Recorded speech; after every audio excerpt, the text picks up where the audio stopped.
Hi grade 12s, welcome back to this video. In today's video, we're going to take a look at question 13 of this question paper. It says, given O is the center of a circle, we can see that. So we've got some radii going here, OA and OC. And then CF is a tangent. We can see where line CF goes, and we know that this is a 90-degree angle and that as well. We also know that OAC is the diameter, so D would be 90 degrees, angles in a semicircle. They tell us that BC and CD or DC are equal. That is shown on the diagram over there. And then they tell us that EA and ED are also equal. So we've got a line from the center perpendicular to the or that bisects the chord, so that makes it perpendicular by E1 and 2. And then BC and CD are also equal chords, so that means equal angles there by angle A. So that's just all the information that we get from the diagram. It says, study the list of statements and reasons to answer the questions below the table. So they said we need to enter the correct angle numbers on the diagram above so that the statements and reasons make sense. So the first statement they say is that C1 and C2 must be equal to X because they are vertically opposite. So that's definitely over here and over there. So both of these are X. But before I put in their numbers, I'm just going to check the next line because they also use C1 over there. And they say it's equal to A2 and equal to X because of tan chord theorem. Now, for tan chord theorem, we are looking for a triangle in our circle. So there's one triangle like this, highlighted in green, but that doesn't touch one of those C angles from the previous statement. And then the second triangle for tan chord that we could possibly use is this one. And then that is then true. So because C1 is equal to A2, then this is A2, also equal to X, and this is C1, so that they can be tan chord theorem. And then for vertically opposite, that would be C2. Okay, so we've got the first two. Then A2, B and C4 equals 180 degrees because of interior angles of a triangle. And then we've got A2, we've got B, so this would be C4. The next statement, they say A2 is equal to A1 and they are equal to X because of equal chords, equal angles in the same segment.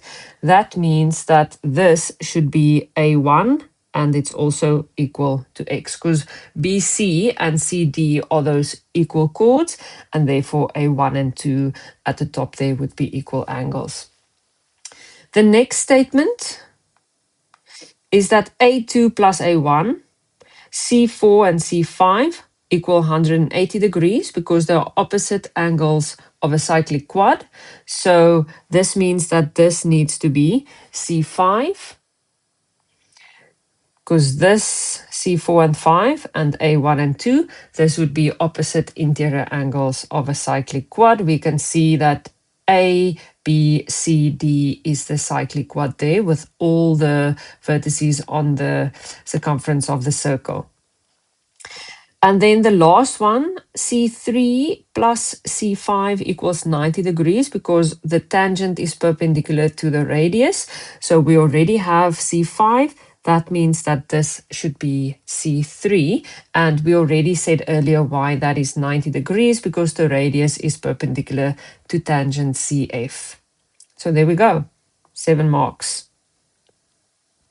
In the next question, they say, state all relevant reasons with your statements. Prove that this is a cyclic quad. Now, we've got 3 things that we should keep in mind that we can use to prove that something is a cyclic quad. The first thing that we are looking for is the exterior angle that is equal to the opposite interior angle of a cyclic quad. So for me, I always identify an exterior angle by looking at one of the sides. If one of the sides extends in a straight line, then that makes it an exterior angle of the cyclic quad. The other thing that we need to look for is that the opposite interior angles add up to 180 degrees. And then the last thing that we look for is, I call them the bunny ears, or angles in the same segment. So let's go and check on our diagram. I'm going to highlight this that they want us to prove. So we've got OE, FC. So FC. So this is our cyclic quad that we need to prove.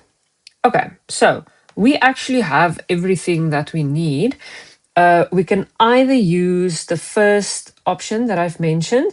We've got the 90 degrees by C5 and 3, and we've got the opposite exterior angle. We can see that DE extends to A on a straight line. So E1 is definitely the exterior angle of the cyclic quad. And we've got a valid reason why E1 is 90 degrees.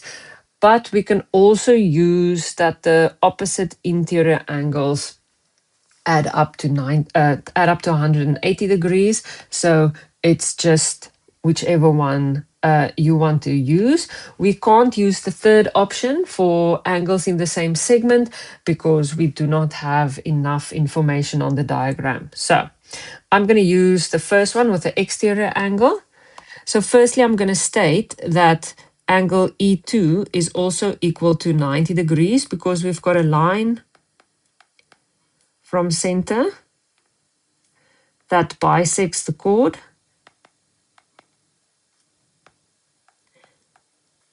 And we also know that C5 and C3 is equal to 90 degrees. You can say proven there, or you can say given. They gave that in the previous question. So then this shape is a cyclic quad.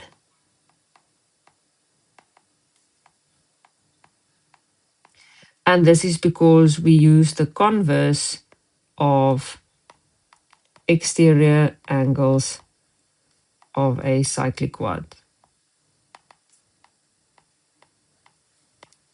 And there we go. The last part in this question says if GCF is equal to X, prove the following equation. Now, that equation, I would definitely just go and write out for myself and simplify it a little bit. They tell us that this should be equal to AG times FG. And then I will bring one of the sides over from the right-hand side, and then I'll take one of the sides over to the left-hand side. So I'm just doing the reverse of cross multiplication because this is going to give me an idea of which triangles I should be working in. So let's just go and see where angle GCF is on the diagram. GCF. So they're actually talking about C2 that we already proved is X a little bit earlier. So now we're going to figure out which two triangles they are talking about. So what you can do is you can look at the letters of the triangle going up and down in your fraction and check if that gives you an actual triangle on your diagram. And then I'm also going to look up and down if I have an actual triangle in the diagram, CFG. So let's go and check.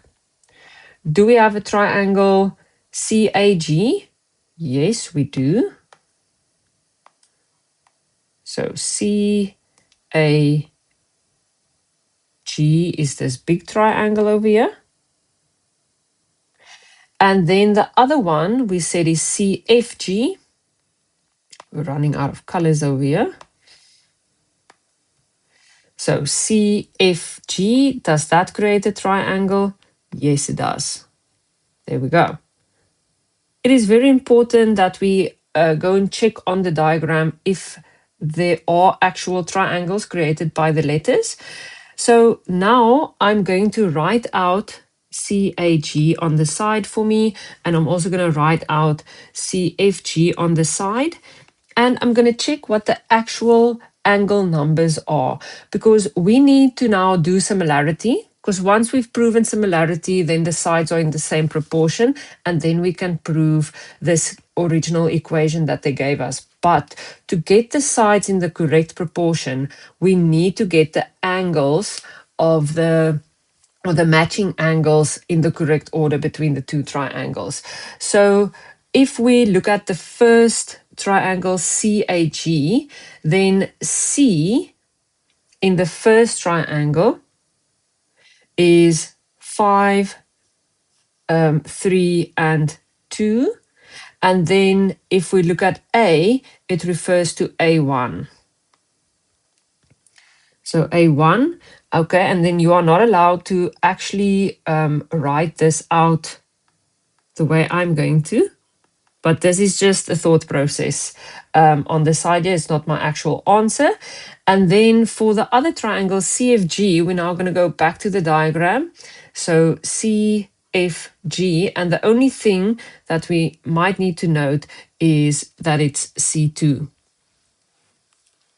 So let's see if there are reasons why some of these angles would be equal to one another.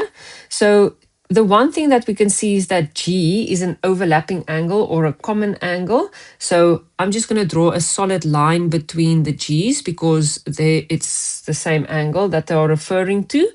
And then I need a second set of angles. So I already know that A1 is equal to X, and they said that C2 is also equal to X. So that's a second set of angles that we know are equal.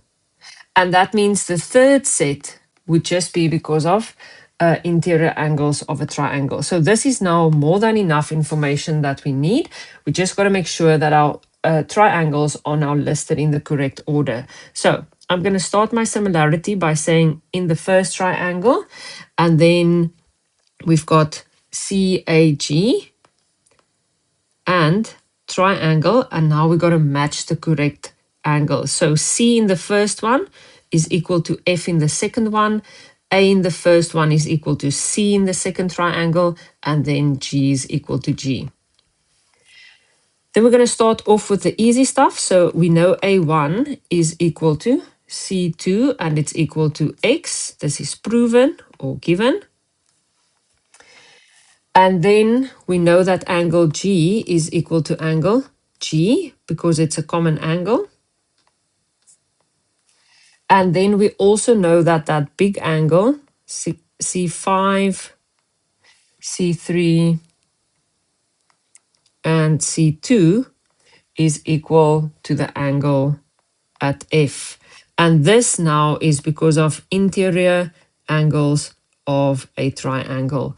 And then we can now say that triangle CAG is similar to triangle FCG, and our reason is angle, angle, angle. And once this is now done, now we can start with the sides that are in the same proportion. So for the sides that are in the same proportion, I use the first two letters of the triangle. Then I use the last two letters of the triangle. And then I use first and last.